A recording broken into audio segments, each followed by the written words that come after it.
Good evening. I'm Stephanie, the Hungarican chick, and I've got a lot of responses in regards to my Dassenplank. So I thought I'd do a little, just a little thing about it and describe what it is and whatnot.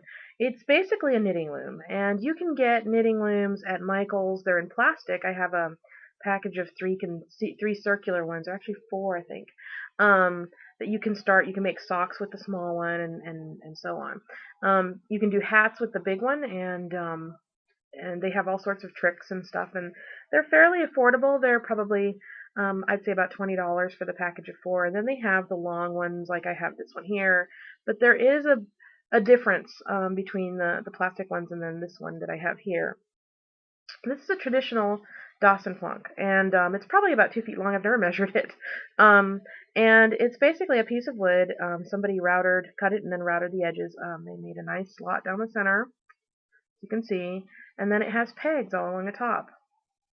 Now, if you'll notice, the pegs are offset so that they're diagonal to each other, so they do little V's back and forth. The plastic ones that you get, the pegs are not offset, and there's a peg right here between the two of them, so you can go all the way around. I can still go all the way around with this one. This might be a little bit longer stretch between stitches, but once it's blocked and all that, it doesn't really make a difference, especially if you're using bulky threads, which I use a lot here for blankets. This right here was knitted on the loom, and if you'll notice, it's stitched together. I did 6 panels and then I actually just knitted those together, and then I crocheted the 2 long panels together and made a really big lap blanket. And I churned this baby out. I mean, if I put the hours on the Dassenplank, it wasn't very much, although it took me a long time because I put it down for months and didn't touch it. But either way, first thing you need to cast on is you need yarn and you need a hook. I use a small crochet hook. The plastic ones from Michael's you can get it's like a knob and it has a metal crook on the end of it. I think it's too long. I have a tough time working with it. I prefer the crochet hook, or even just my fingers. Sometimes I'll work with my fingers. So I'm going to show you how to cast onto one of these things. I'm going to put my crochet hook down. So it took me forever to do this, so I have to do it off camera. But I tied a little loop on the end of the thread, of the yarn, so that's the first thing you do to cast onto this thing. And you make the loop fairly loose and large. Don't make it too tight. Don't tie it directly onto the peg. These pegs have they're little dowel pegs, and then they have little knobs on the top. And if you can't get the thread over that, you're in trouble because that's what you're supposed to do. So on one of the furthest points, if you'll notice, I'm sorry, before I start, there are some green ones. These are just distant markers, I guess. I guess you would use those. I didn't get formal training on it. I didn't get the video, but I'm assuming you can use these to, decide how long. Like, I want to do a scarf this thick, or, I want to do something a little bit thicker, and I can go from this green peg all the way back and whatnot. So you take your little loop and you put it around the furthest peg, like so. So there you go. That's your start. Now the next thing you're going to do is you're going to start looping. Now with the ones that are not offset, the plastic ones, you would do a V shape and skip a peg every time. But since these ones are offset, you're going to just go ahead and loop right around these ones. But there's 2 ways to do it. You can go on the outside and kind of loop in, or you can do how I do it, which might be more wasteful, but I just twist. I just go around each peg. It might make it a little harder to get them flipped. My yarn just rolled down.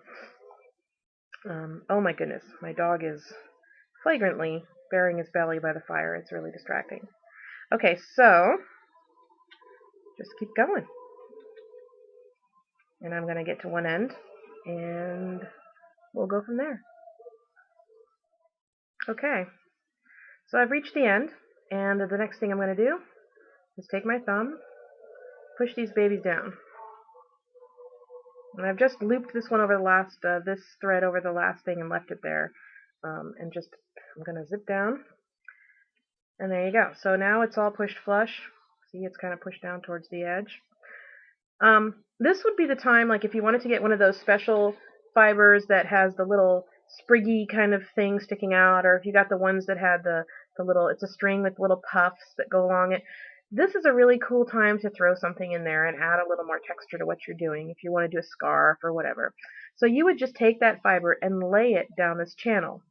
And then you would begin by twisting it over. So you're making like a sandwich with these things. And you're locking it in place.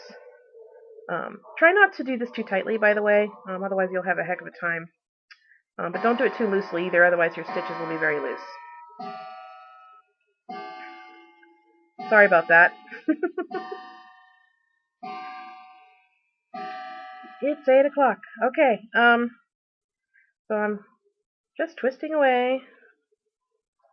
So I've done 2 rows, and I also have a fictional fabric, yarn in between if I wanted to. You would have to use something that really sticks out, especially if you're using something puffy like this or a really bulky thread, yarn, because otherwise it won't show. So you have to have something that really pokes out. And there's some really cool little, if you go to the yarn store, there's these cool little, there's a variety of cool little things you can choose from, different yarns that have little, you know, it looks like a chenille, but it has like more puff to it, so it has, you know, and some with sparklies and all sorts of stuff. So okay, so I've twisted it all up to the end, and the first thing I'm going to do is kind of lock it into place. So what I'm going to do is I'm going to take my little crochet hook, and I'm going to go in between, and I'm going to pick up that bottom one, and I'm going to pull it right over the top on that one. So this one's locked now. This can't go anywhere. So now I'm just going to keep doing that all the way down this side. So I'm going to take the bottom one and pull it over the top. And I'm going to keep doing that. Oop. So when you get to the other side, you're just going to turn your loom around and do the other side too, so that all of the pegs only have 1 row of stuff on them. Suggestion is don't mix it up, just go in order, because your thread will get really tight if you don't use the give from the last stitch. I don't know if that makes sense.